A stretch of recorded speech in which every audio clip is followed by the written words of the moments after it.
Porque la vida en rosa no es real.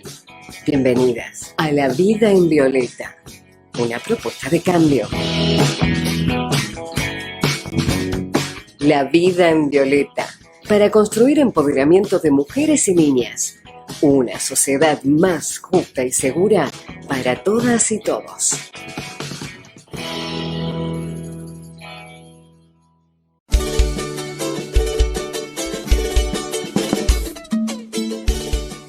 Hola, muy buenas tardes, bienvenidas y, por qué no, como digo siempre, bienvenidos a una nueva emisión de La Vida en Violeta. Soy Verónica Pereira Carrillo y hoy tenemos una emisión de mega lujo. ¿Y por qué les digo que tenemos esta emisión de mega lujo?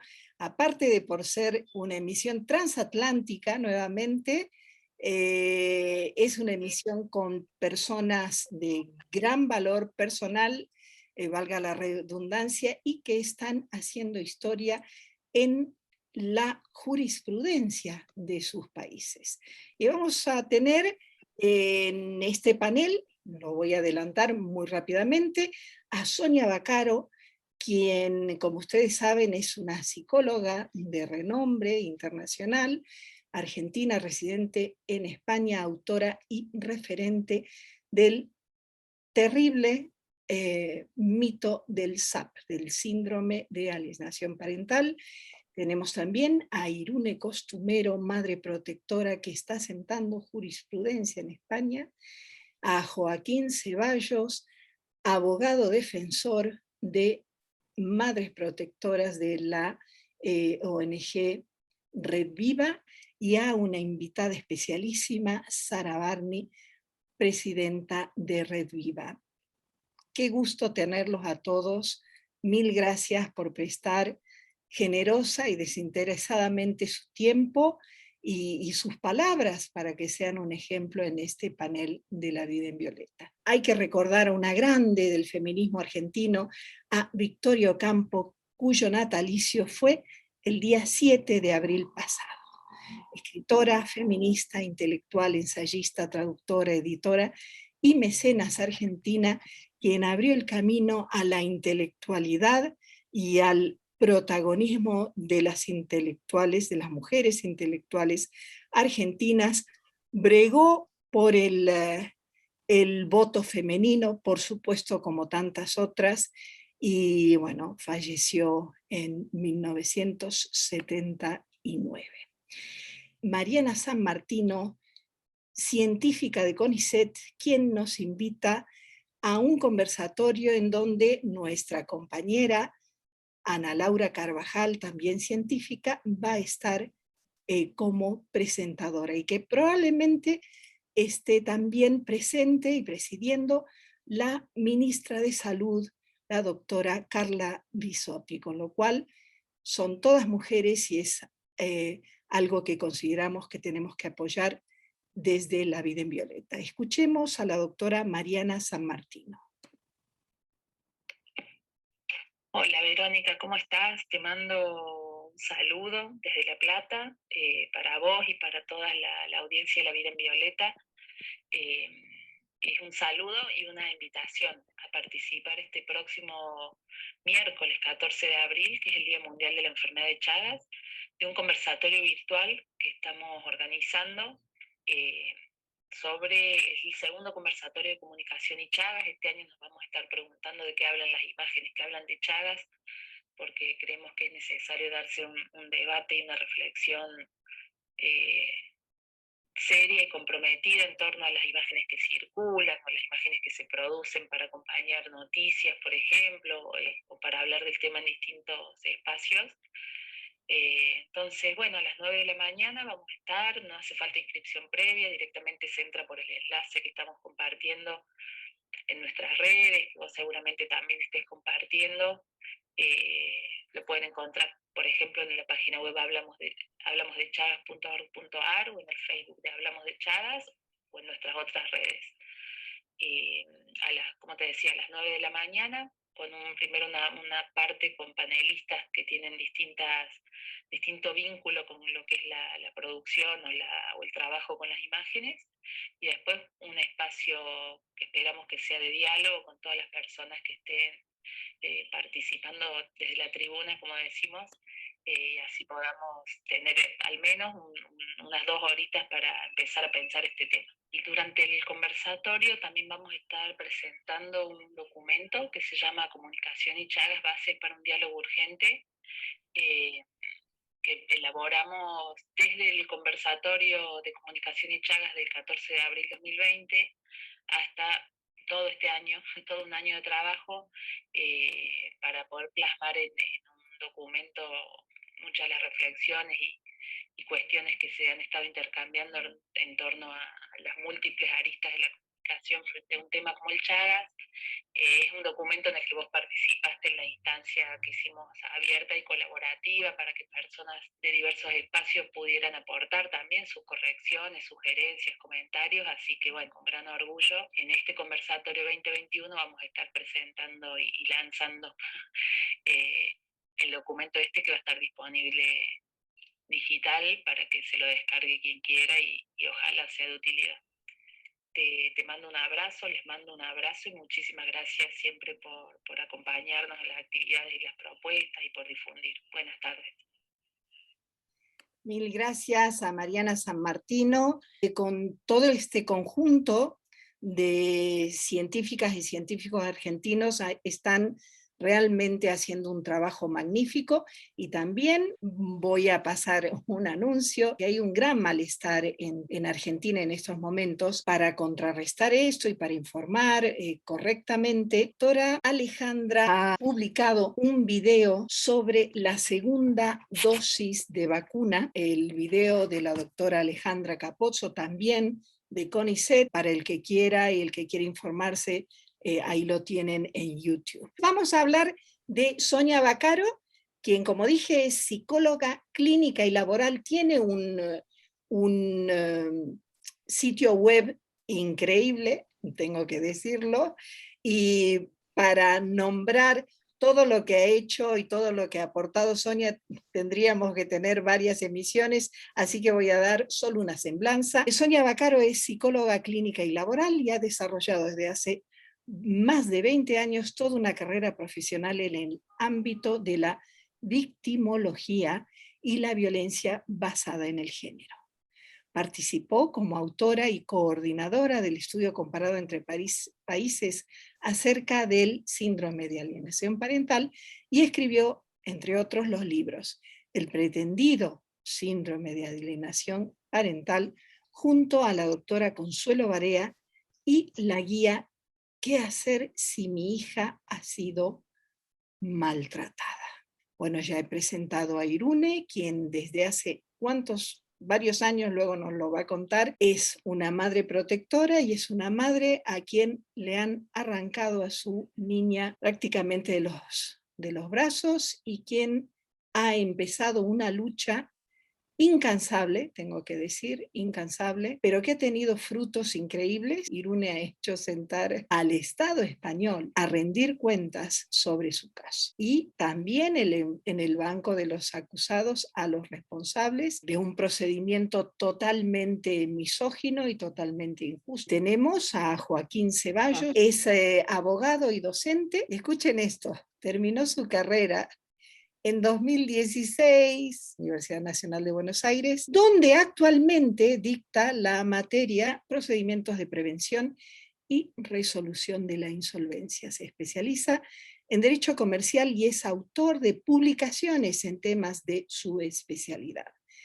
Ha trabajado de manera no remunerada, y esto yo creo que vale la pena recalcarlo, con la ONG de apoyo a víctimas de abuso sexual infantil Red Viva. Y nuestra invitada especial, justamente la presidenta de Red Viva, madre protectora, Sara Karina Barney, que agrupa a madres que han denunciado abuso sexual contra sus hijos e hijas. Es creadora de una red que en estos momentos está abarcando nuestro territorio nacional con 7 agrupaciones. Y vamos a escuchar ahora a Beyoncé con el tema Brown Girl. Estás escuchando La Vida en Violeta.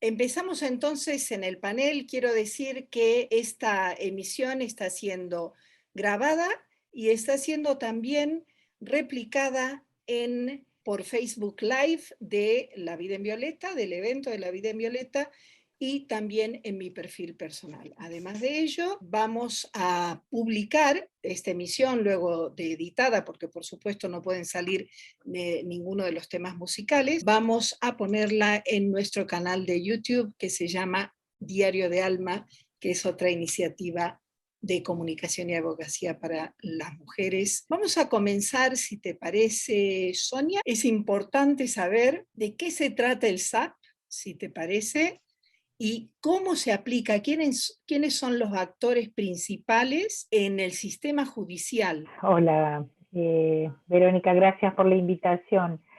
El SAP es un constructo inventado por un médico estadounidense que se decía psiquiatra y no lo era, se decía profesor de Columbia y tampoco lo era, y que allá por los años 80 inventó este constructo, como dije, misógino, con el interés de castigar a las madres que denunciaban abuso sexual contra sus hijas e hijos, incesto, abuso sexual incestuoso, y que lo inventó diciendo que si en el marco de un divorcio contencioso surgía una denuncia de este tipo, era porque la madre le había lavado el cerebro al niño o a la niña, y que indudablemente había entonces que quitarle la custodia y dársela al padre. Más o menos ese era el invento. Nadie cuestionó absolutamente nada, curiosamente. Incluso las personas, cuando lo conocimos, no le dimos demasiada importancia porque tenía unos niveles de absurdidad que creímos que no iba a tener ningún recorrido. Estoy hablando de los años 90, cuando yo me encontré con esta invención en el camino.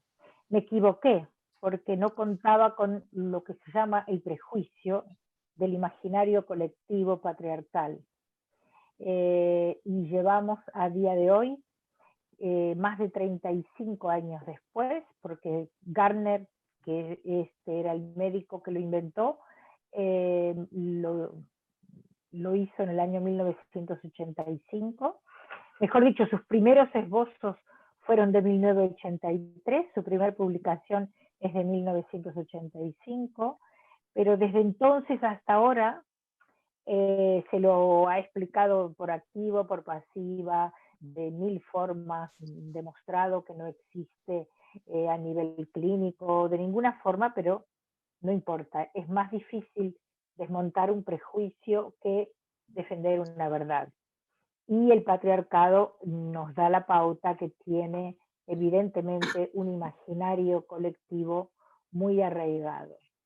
El SAP es la primera enfermedad, diríamos, porque un síndrome es una enfermedad, que surge en los juzgados y, de acuerdo a lo que decía el inventor Gardner, se cura por la orden de un juez, porque él decía que la forma de curar esta enfermedad era quitando la custodia a la madre y entregándosela al padre falsamente denunciado, decía él ya de entrada nomás. Esto lo ha creído todo el mundo, lo siguen creyendo, que es lo peor, y lamentablemente a través del SAP se sigue castigando a todas las madres que pretenden proteger a sus hijas y a sus hijos de incesto o de malos tratos. Así que a grandes rasgos, eso es la invención del SAP. Hoy en día ya no se lo nombra como SAP, se lo nombra como alienación parental, interferencias parentales, alguno que otro dice, para que no quede ninguna duda, marentales. se le habla también incluso de preocupación morbosa de la madre, se habla de, bueno, se lo mezcla con la falsa memoria, todo está dirigido a desviar el objetivo de la denuncia, a desvirtuar la palabra de la niña o el niño, que en estos casos es el único testigo, y a culpar a la madre, por supuesto. Y esto ha llegado hasta aquí y continúa, parece ser. ¿Quiénes son los partícipes necesarios en el sistema judicial? ¿Quiénes son los cómplices necesarios?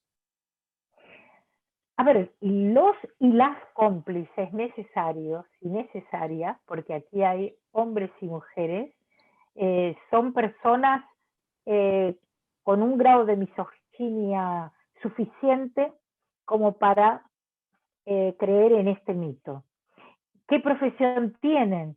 En general son los equipos psicosociales, como se llaman aquí en España, quienes introducen este constructo y quienes lo refuerzan. Después tenemos también a algunos jueces o juezas. La fiscalía a veces también menciona algo de este estilo. Bueno, basta que lo mencione uno para que a ese carro se suba el resto. Hace falta misoginia, misoginia y misoginia. Nada más. Luego el título y la graduación viene sola. No hace falta ni haber estudiado esto. Es un corta y pega muy simple que permite hacer informes, fallos judiciales de todo tipo, porque es muy simple. El niño miente, la niña miente, quien le puso esa idea en la cabeza es la madre, por lo tanto, el paso siguiente es quitarle la custodia a la madre y entregársela al padre, por supuesto. Los servicios sociales están fuertemente comprometidos con esta misoginia también. Terrible, realmente terrible. ¿Cómo se lo combate? Bueno, a mí me gustaría creer que con racionalidad, y eso es a lo que aposté durante ya más de... Bueno, yo cada vez que pienso que lo primero que escribí fue en 1999, estaba yo en Argentina, vine a España creyendo que en Argentina ya estaba convencido el ambiente de que eso era una patraña, y resulta que cuando estoy aquí tratando de apagar el fuego que había aquí, surge en Argentina otra vez el tema del SAP. Me río porque sinceramente, aunque es trágico el efecto, a veces parece una película de humor sarcástico, ¿no? Porque no puede ser. Yo digo que me siento teniendo que explicar a un auditorio por qué las vacas no vuelan, con el agravante de que cuando yo termine de hablar, va a levantar a alguien la mano y me va a decir, bueno, las vacas no vuelan cuando las miramos, pero las vacas vuelan. Aunque yo haya hecho todo un despliegue que pasa incluso hasta por el ADN de las vacas, etcétera, y reglas varias de teoremas diferentes. Por lo tanto, ¿cómo se lo combate? Combatiendo al patriarcado, combatiendo al machismo, combatiendo la misoginia que anida en cada persona que está dispuesta a creer esto, que un niño o una niña es capaz de inventar algo que incluso por etapa evolutiva no puede conocer, que un niño o una niña está dispuesto a inventar que le han pegado y que lo han castigado aún con marcas, mintiendo para hacerle daño a su padre, y que una mujer está dispuesta a ir por no sé qué cantidad de juzgados gastando un dinero que no tiene, pagando abogados, peritos y todo el que pueda ayudarla a demostrar esto. Bueno, la misoginia hace creer también ese tipo de cosas. Por eso yo creo que lo combatiremos cuando podamos quitar la misoginia de la cabeza de muchas y muchos profesionales. Absolutamente. Y también hay que decir, poco a poco se ha ido desmontando esta trama, porque en algún momento empezaron efectivamente a aceptarse como válido, ¿no? En algún momento incluso hubo solo dos países, cuidado, solo dos países que lo incorporaron como válido, que es Brasil e Italia, si no me equivoco. Perdón, No, México. México. Y en estos momentos ya no está en México. El problema es que, claro, resurge el monstruo con otros Sigue en Brasil, congresos. lamentablemente. Exacto. La ley de alienación parental. Exactamente. Estuvo a punto incluso de ser incluida en Italia y creo que en un momento también en Argentina, junto con la ley que regulaba la custodia compartida impuesta.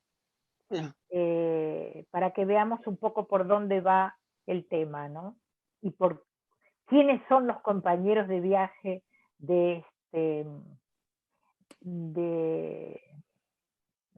este constructo perverso. Es realmente un constructo perverso, pero también vemos que los gobiernos están ya reaccionando. En Argentina, si no me equivoco, hay 2 declaraciones formales, Congreso de la Nación, en donde se rechaza esta teoría totalmente absurda. En el manual de diagnóstico de la Asociación de Psiquiatría Americana lo han querido introducir. 2 veces han hecho lobby, han puesto comité, han gastado una fortuna, no han podido hacerlo, no han podido aprobarlo. Y no solamente hay estas iniciativas de los gobiernos, sino también hay iniciativas personales. Mil gracias, Sonia, por tu intervención. Te agradecemos, te mandamos un abrazo enorme, enorme. Seguiremos hablando de este tema. Y ahora vamos a hablar con Irune Costumero, quien es una madre protectora que ha sufrido en carne propia esta arma terrible del sistema judicial que es cómplice de violentos. Irune, ¿cómo estás? Muy buenas noches para vos. Buenas noches. Lo primero, gracias Verónica por la invitación.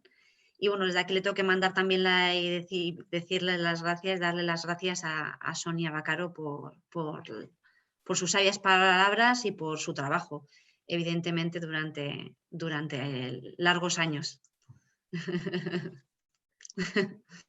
¿Nos podrías, por favor, contar cómo fue esto, así muy someramente, y sobre todo, cómo has logrado llegar hasta ahora en que en los diarios aparecen la diputación de tal lugar hizo un llamado especial a la hora de contemplar la legislación sobre relaciones parentales, etcétera, etcétera, para que no entre con la posibilidad del caso de Irune Costumero, asentado al Estado español a que dé cuentas? Eso lo hace el amor de una madre maravillosa como vos, y es un triunfo desde luego para vos y para todas las demás, y una gran esperanza, que es de lo que se trata este panel y esta tarde. Contanos un poco, por favor. Bueno, la verdad, Verónica, que es un trabajo diario, continuo, un pico y pala, como digo yo, ¿no?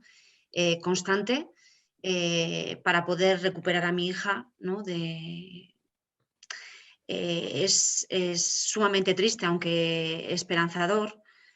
Van a hacer 4 años, en agosto harán 4 años que nos mantienen separadas, 4 largos años, porque mi hija ahora mismo tiene 9, recién cumplidos en enero, pero a mí me la arrancaron con 5 años.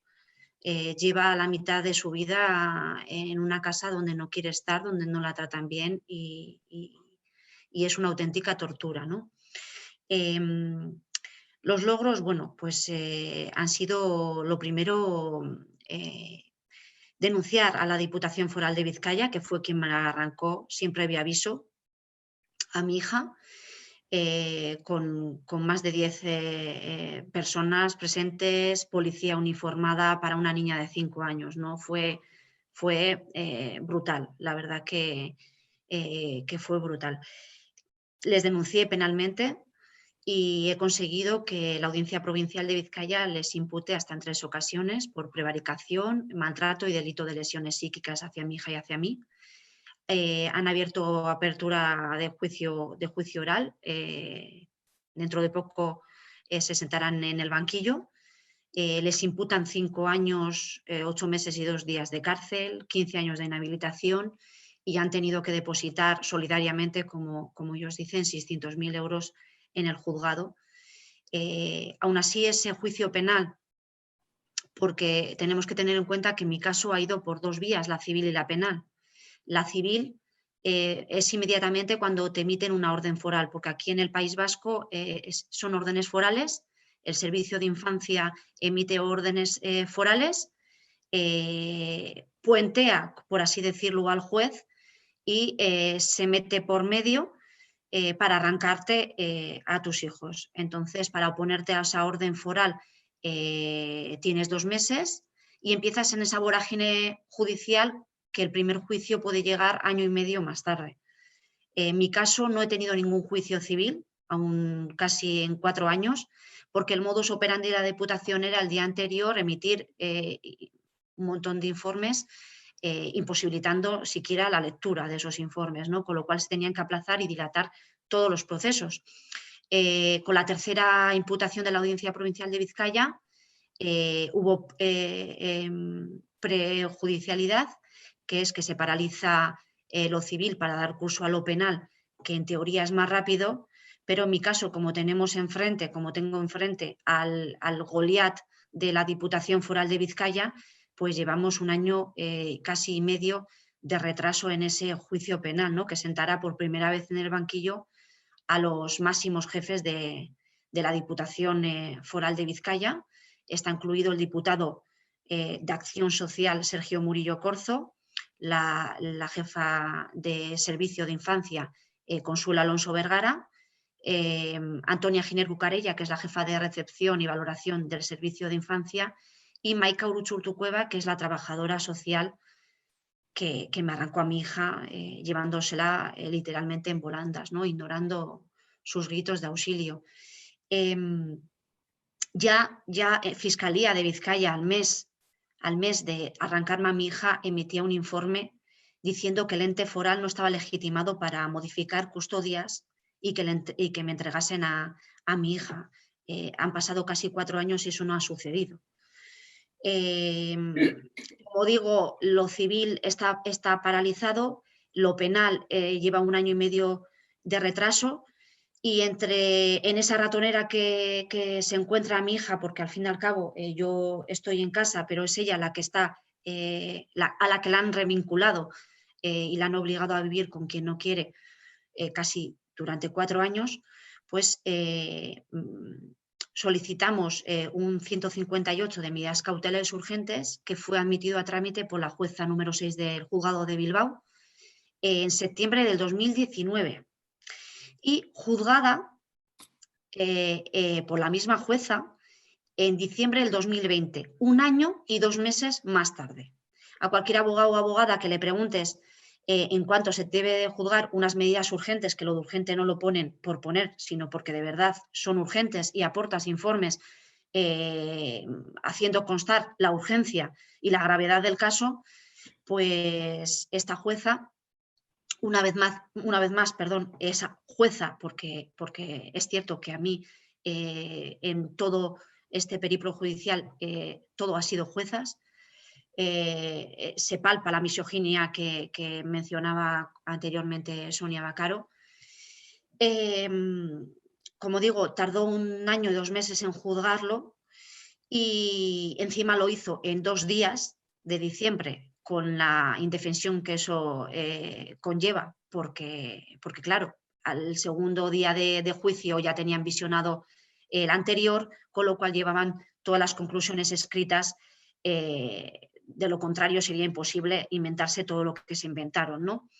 Esta jueza, repito, la jueza del juzgado número 6 de familia de Bilbao, esperó las cuartas navidades que nos mantenían separadas, porque quiero recalcar que en casi 4 años no hemos tenido ni pernoctas, ni fines de semana, ni cumpleaños de sus únicas primas, ni de su madre, ni de sus abuelos maternos, nada, absolutamente nada, nada. Escasas horas, y esas horas vigiladas por educadores. Hemos tenido que someternos a numerosos planes de intervención psicológica, educativa, en fin, una auténtica tortura, todo lo que comentaba anteriormente Sonia, ¿no? El gastarte el dinero que no tienes, el pedir ayuda a infinidad de gente, buscar ayuda fuera de aquí, encima, con la tristeza que eso conlleva, ¿no? Porque yo he tenido que pedir ayuda fuera del País Vasco. Yo a escasos 10 días estaba en la consulta de Sonia Bacaro pidiéndole ayuda, ¿no? A mí me habían dicho que me tenía que curar del SAP y fue Sonia la que me dijo, pues si eso no existe, ¿no? Hasta ese punto, ¿no?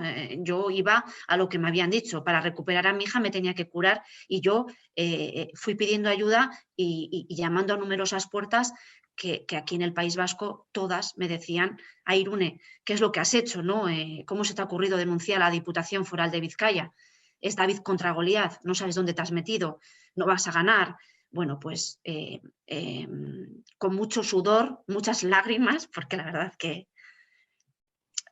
es muy doloroso, Verónica, es muy doloroso ver ese sufrimiento, ¿no? De una niña tan pequeña, cómo la hacen sufrir tanto, ¿no? Cómo le tienen que sacar semanalmente de su colegio para llevarla a esa terapia, ¿no? Esa psicóloga que, como ha dicho Sonia Bacaro, incluso dijo síndrome de alienación parental, por si quedaba alguna duda conmigo, ¿no?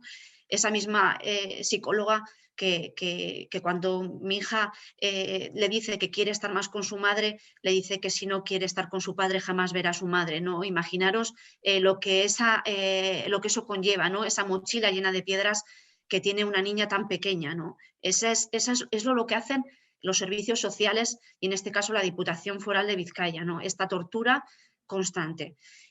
Como digo, la jueza, después de tardar 1 año y 2 meses en juzgar esas medidas urgentes, esperó las cuartas navidades y dictó sentencia, el auto, en enero de este año, llevándose en la mano, porque has comentado de los triunfos, ¿no? Aparte de las 3 imputaciones de la Audiencia Provincial de Vizcaya, fue la propia relatora contra la violencia hacia la mujer de las Naciones Unidas, de la ONU, quien pidió explicaciones después tras una queja mía, pidió explicaciones al Gobierno de España por la utilización del insistente síndrome de alienación parental en mi caso, ¿no?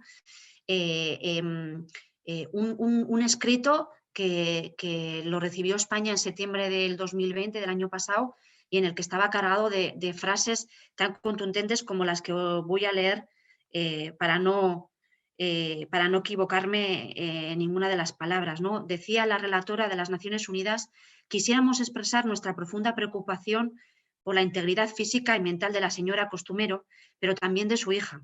Quisiéramos llamar a la atención del Gobierno de su Excelencia sobre los estándares y normas internacionales que protegen los derechos que se les están vulnerando a las víctimas mencionadas anteriormente, tales como el derecho fundamental a la integridad física y psicológica, el interés superior de la niña o el derecho de toda mujer a una vida libre de violencia.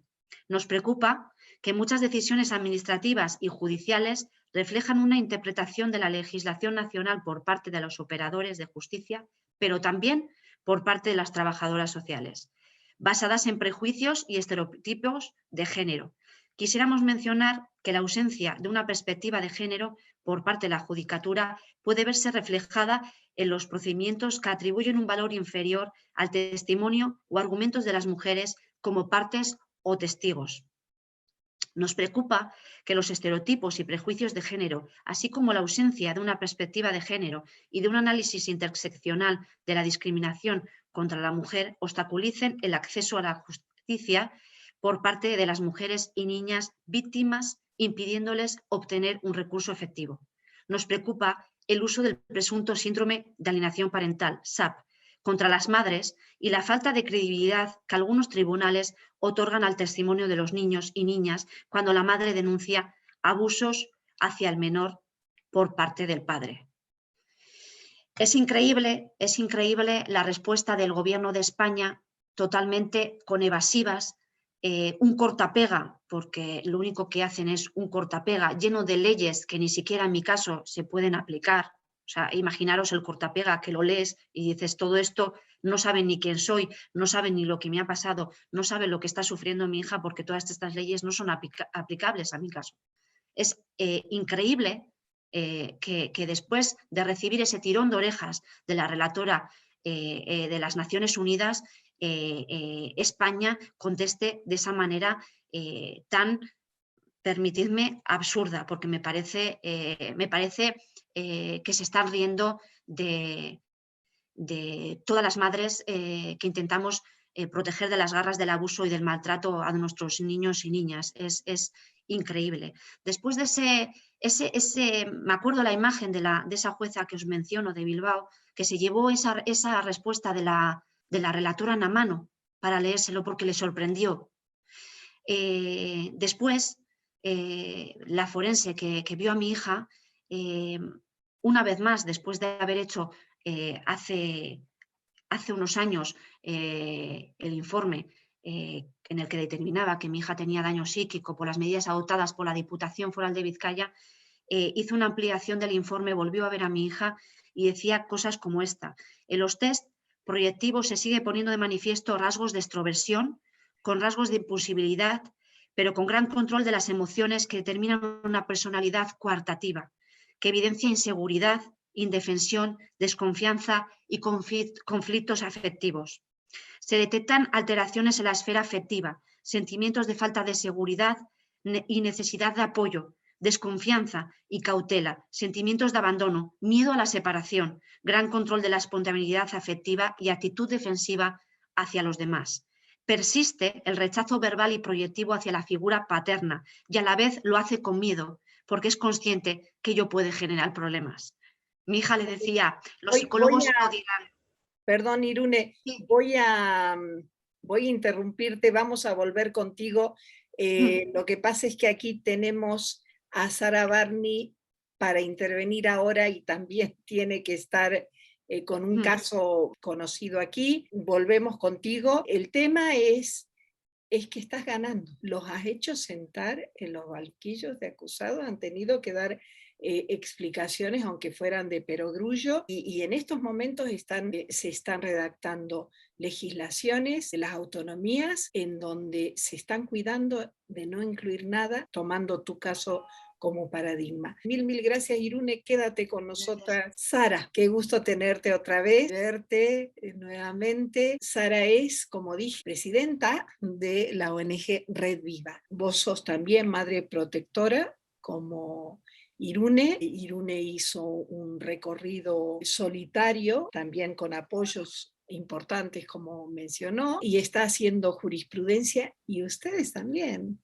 Y ustedes están sentando jurisprudencia. Contanos un poco al comienzo qué es Red Viva, por favor, y luego vamos a este caso en el que el doctor Joaquín Ceballos ha tenido una actuación tan brillante. Bueno, Red Viva es una asociación civil que trabaja en agrupación, en aquelarre, como dice Joaquín, de madres que yo la escuchaba a Irumé recién, y me quedé perpleja por varios temas, algo que te escribí y que me tiene muy preocupada y por eso por ahí me tenga que retirar así prontamente, pero la escuchaba a Irumé y veo y revivo el relato de cada una de las madres que yo no tuve esa desgracia de pasar, ¿no?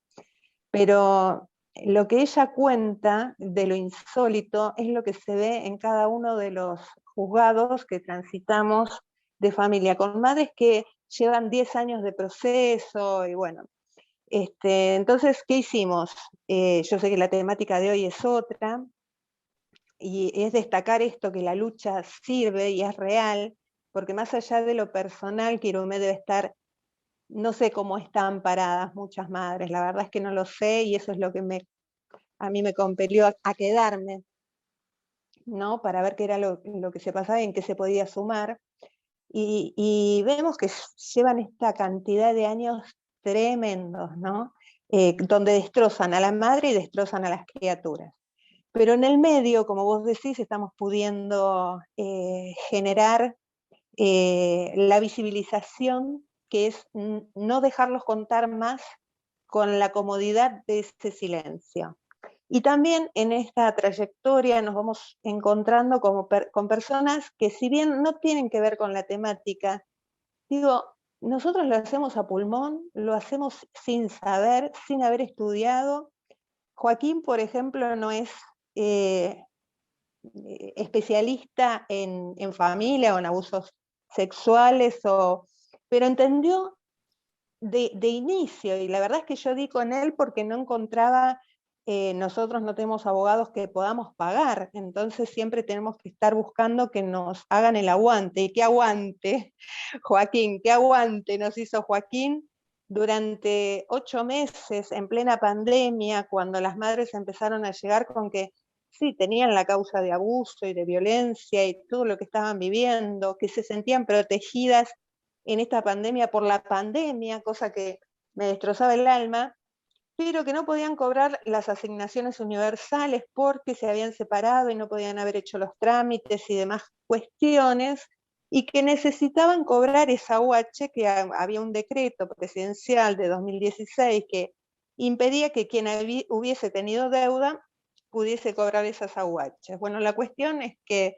recurrimos a Joaquín Ceballos, y la verdad que desde el inicio entendió qué era lo que estaba pasando, y se comprometió, hizo un trabajo que va a contar él excelente durante estos 8 meses, que no, si no hubiese sido por ese compromiso y ese entender, o sea que no hace falta, ¿no?, estar en la materia, a veces están desde muchos lugares donde sinceramente no entienden de qué estamos hablando, sin embargo él lo entendió y pudo llevar adelante esta acción que terminó con un decreto 840, pero quiero destacar que eso fue porque nos habían dicho desde muchos lugares que cuando se presentara ese amparo colectivo que él presentó, lo iban a rechazar in limine, y la verdad es que no sucedió así, gracias al trabajo y al compromiso que le puso Joaquín a esto. Y no solamente tenemos a Joaquín, sino que también ahí lo tenemos a Lisandro, que no sé si está conectado, que también la primera vez, o sea, el primer minuto que lo llamamos cuando fue lo de Marian Gómez, se acercó, y desde el día 1 hasta el día de la absolución nos llevó de la mano por todos los tribunales para poder llegar a ese resultado. O sea, luchar, organizarse. Irumé, yo te quiero mandar un abrazo y me encantaría seguir en contacto, porque la verdad que la admiración porque vos estás por ahí un poco más solita, ¿no? Nosotros acá por ahí nos hemos organizado entre más madres, no sé si mejor o peor, digo que yo te veo a veces muy suele ver la ola que levantás, ¿no? Y esto que decía Verónica, de que los sentaste ahí a dar explicaciones, la verdad que es sumamente admirable, aunque a vos no te llene, y espero y deseo de corazón que tenga una resolución. No sé si decirte que tu niña y vos puedan sanar esto que pasó, porque es muy fuerte, pero que sí puedan estar contenidas y vos puedas volver a estar con tu niña. Te lo deseo de corazón, y si no sé en qué, pero si nosotras desde acá podemos sumar en algo, quédate tranquila que contás con nosotras también. Así que bueno, eso.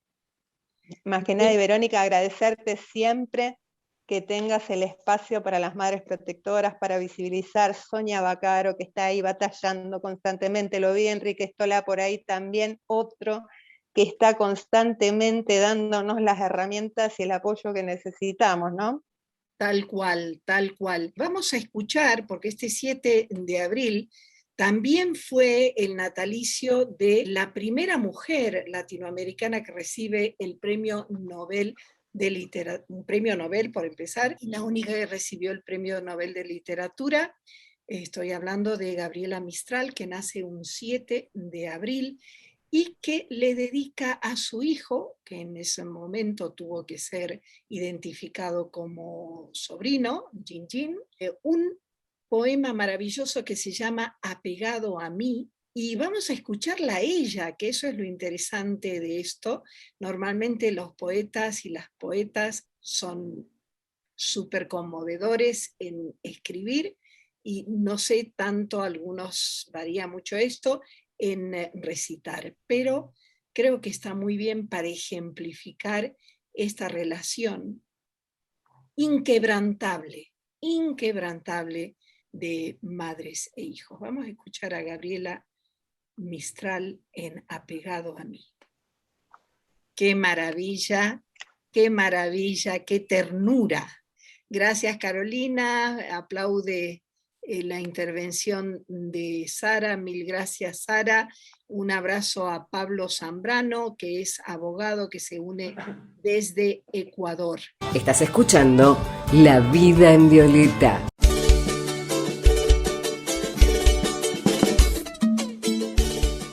Y ahora vamos a escuchar a Joaquín. Joaquín, que no se ha ido.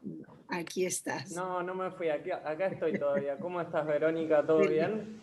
Mil gracias, Bueno, mil gracias por tu tiempo. Perdón que estamos un poco atrasadas, pero bueno. igualmente, Sari hizo una introducción bastante buena de todo lo que pasó y a mí me toca hablar de tecnicismos jurídicos que son aburridos hasta para mí. Pero voy a intentar resumirlo de la manera más sencilla posible. Perdón, yo creo que el empoderamiento a este nivel de las madres protectoras y de las mujeres en general, tenemos que aprender más de las leyes, porque aprender de leyes significa aprender de derechos.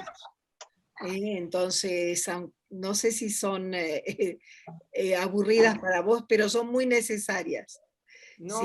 Sí, pero yo justamente me refería a eso de los tecnicismos jurídicos porque en el proceso en el que acompañé a Sara y a las madres protectoras, justamente lo último que se tuvo en cuenta fue la ley. De hecho, yo tuve que llevar el caso a la Corte Suprema por la violación a la ley en todas las etapas procesales posibles. De hecho, estamos partiendo de la base de un proceso judicial que pedía la inconstitucionalidad de una ley por vulnerar tratados de derechos humanos. Entonces, básicamente, cuando nos juntamos con Sara, vimos un problema común a muchas mujeres, que era que por un criterio impositivo, si las exparejas, en muchos casos abusadores o violentos, tenían deudas ante el fisco, en una situación todavía más agravada por la pandemia, se le retenía el derecho a las madres de poder cobrar las asignaciones por hijo en muchas especies, no solo la asignación universal por hijo, sino otro tipo de asignaciones. Entonces, cuando Sara me contactó, yo básicamente decidí tomar este caso gratuito, pero porque es una filosofía que tengo yo.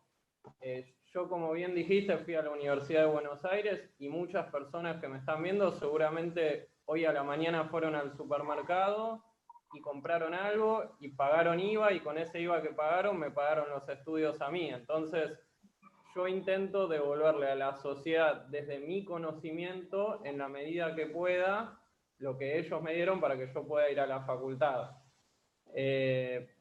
Pero básicamente este caso fue un caso muy complicado. Como bien dijeron antes, yo no soy especialista ni en seguridad social, ni en derecho constitucional, ni en derecho administrativo. Me dedico a hacer otras cosas que son completamente diferentes, como arbitrajes comerciales, derecho de construcción, insolvencia. Di clases de insolvencia que no tiene nada que ver.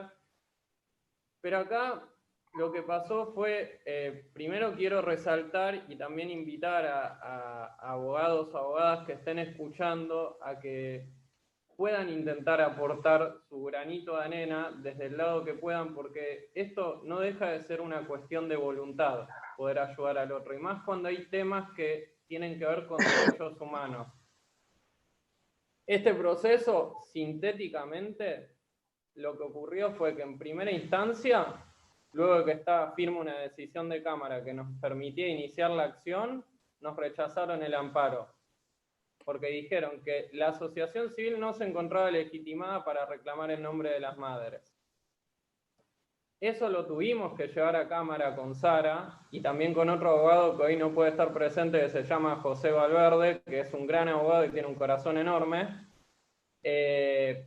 Tuvimos que llevarlo a Cámara. En Cámara, la misma Cámara que nos había dicho están legitimados para iniciar esta acción, terminó en una sentencia que yo creo que el adjetivo mínimo que le puedo dar es aberrante, por no decir otra cosa. Porque según el criterio de los jueces de Cámara, la asociación Red Viva únicamente puede defender a mujeres que hayan sido víctimas de violencia de género o hayan sido violadas, y no a mujeres que se violen otro tipo de derechos humanos o de incidencia colectiva, problemas comunes a muchas madres protectoras.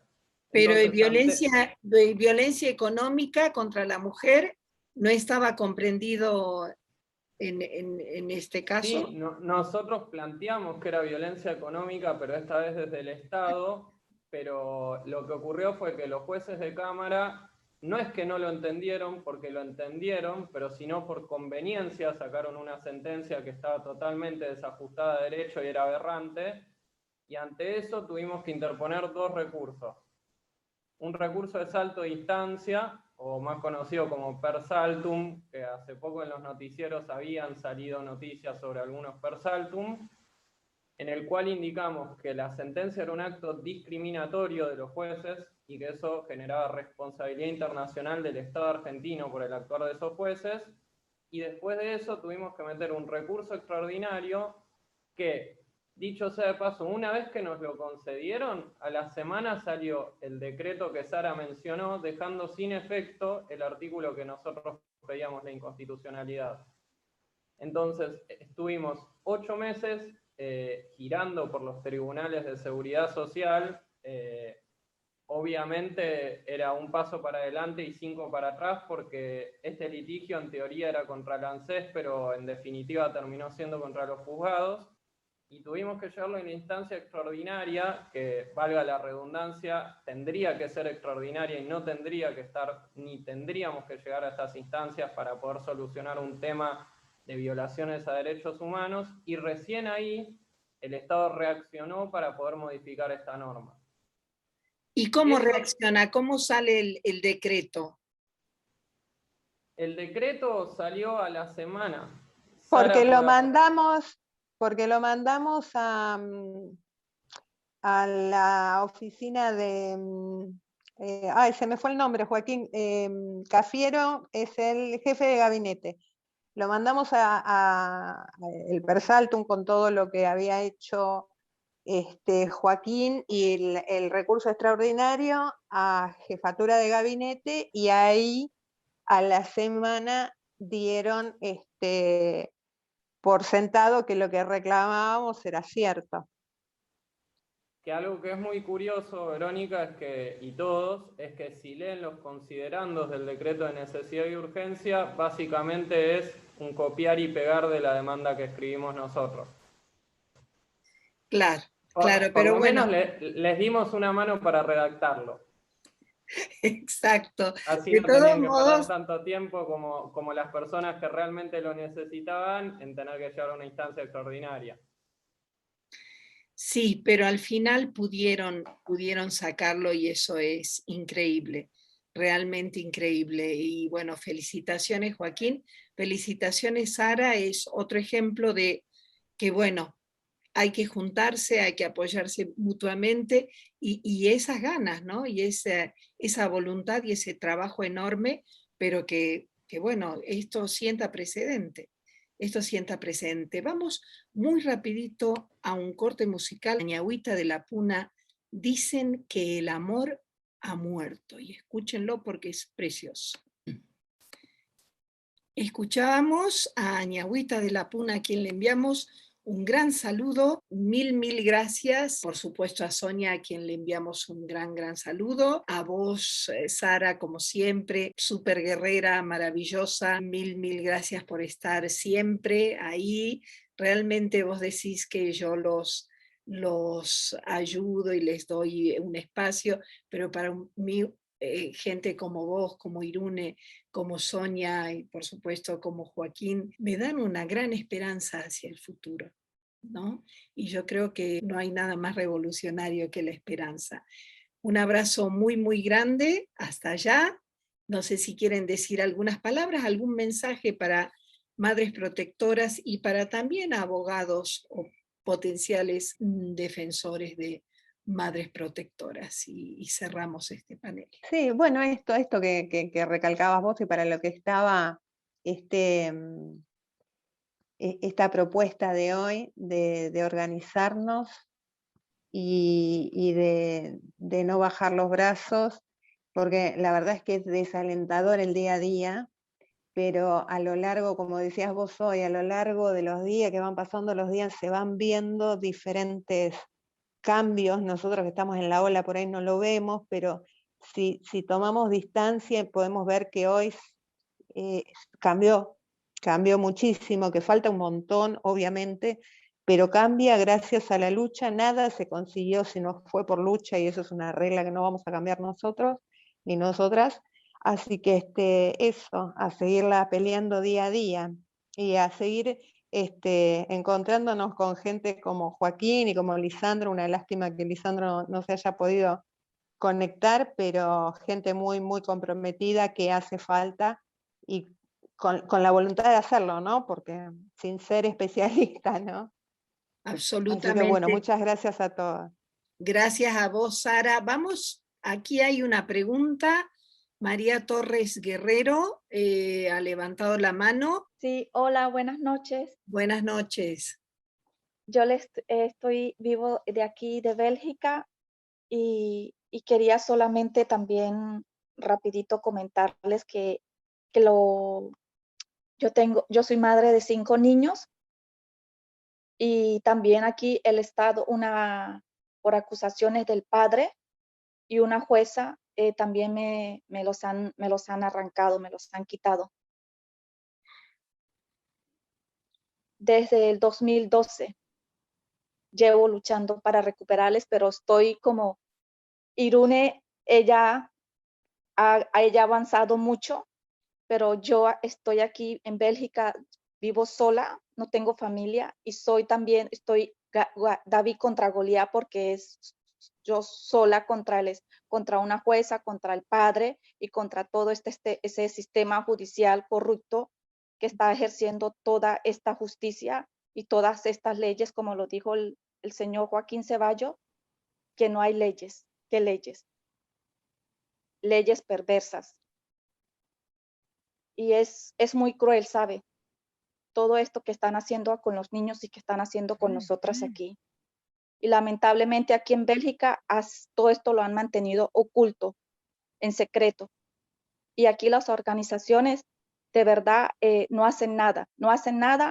Yo he ido aquí a denunciar a muchas partes y no me prestan atención, porque me hicieron informes falsos y me iban a encerrar en un psiquiátrico.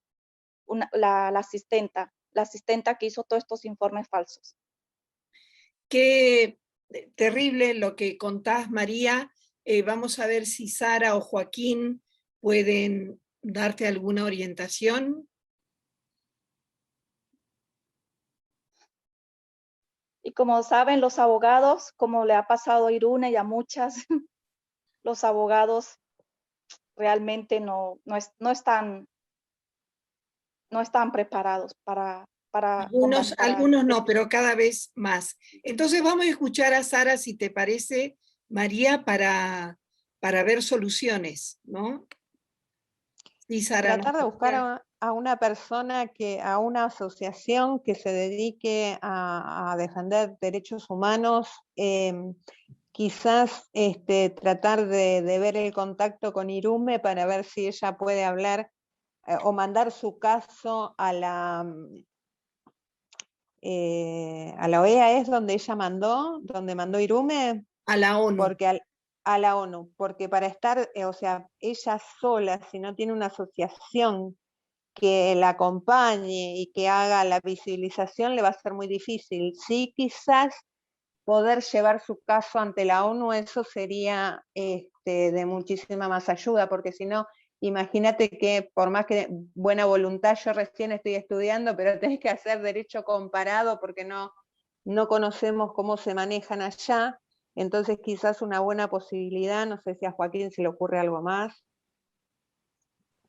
No, yo no tengo nada para agregar a lo que dijo Sara, es intentar ponerse en contacto con una asociación que pueda darle el soporte que necesita y sostener ese reclamo que tiene para que pueda cambiar esa situación.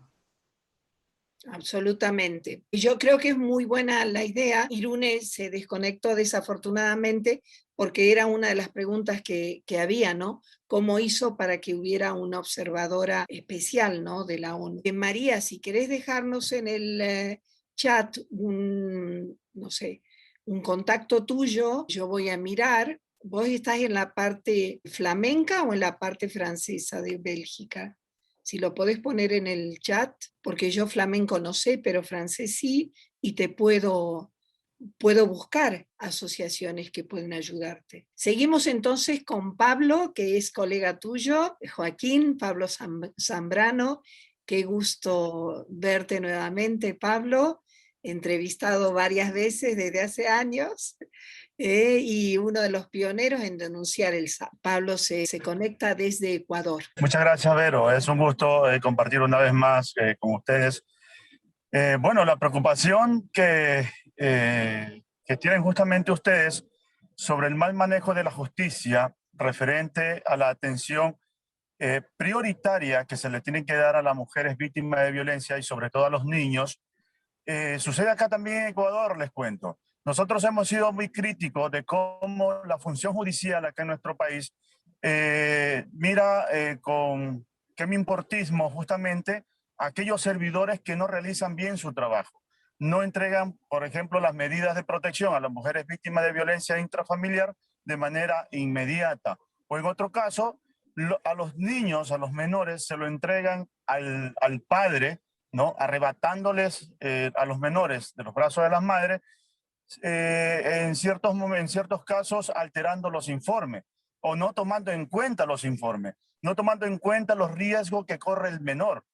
Hace unos momentos mencionábamos sobre el interés superior del menor. El derecho a los menores están sobre cualquier otro derecho.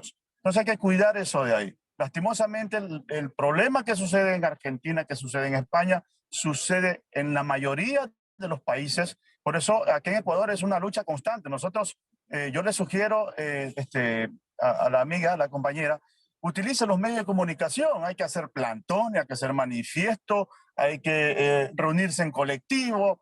Como decimos acá en Ecuador, hay que hacer bulla, carajo.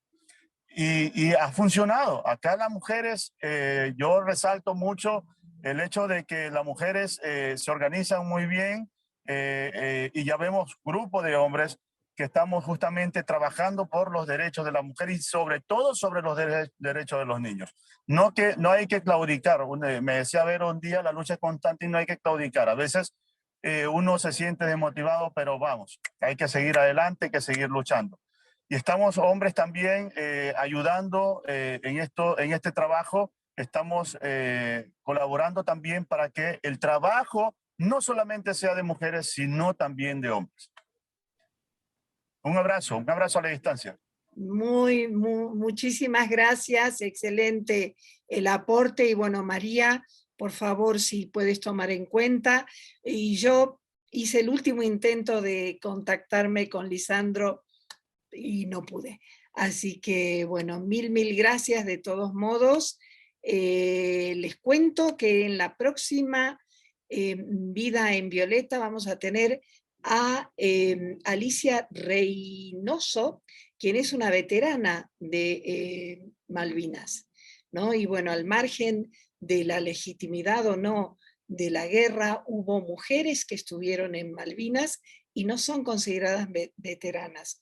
Hubo mujeres enfermeras y bueno, ha salido ahora un documental que se llama Nosotras también estuvimos, y vamos a tener a una de esas mujeres, algunas de ellas voluntarias. Y bueno, les cuento que el pasado mañana a las 6 de la tarde voy a dar una ponencia totalmente abierta a la entrada sobre feminismos africanos y afrofeminismos. Si hay alguien interesado en esta conferencia, con todo gusto le paso el enlace. Bueno, el anuncio, hay una de nuestras compañeras, está haciendo también gratuitamente y a beneficio de una ONG, un curso de liderazgo y resolución de conflictos que va a comenzar el lunes 19 de abril. Yo lo he hecho, es maravilloso. Desde aquí le enviamos un abrazo a Cecilia Bufa, que estuvo con nosotras, pero que luego tuvo que irse. Y bueno, esto ha sido todo por hoy. Nos hemos recontrapasado de tiempo, pero bueno, valió la pena. Mil gracias. Ahora sí, si quieren poner sus videos, estaría bueno para poder mandar un saludo. Mil gracias por haber estado y que sigamos con estos éxitos y con estos pasos adelante que tanto necesitamos. Un abrazo grande.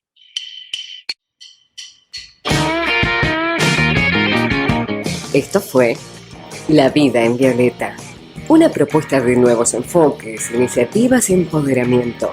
Te esperamos todos los martes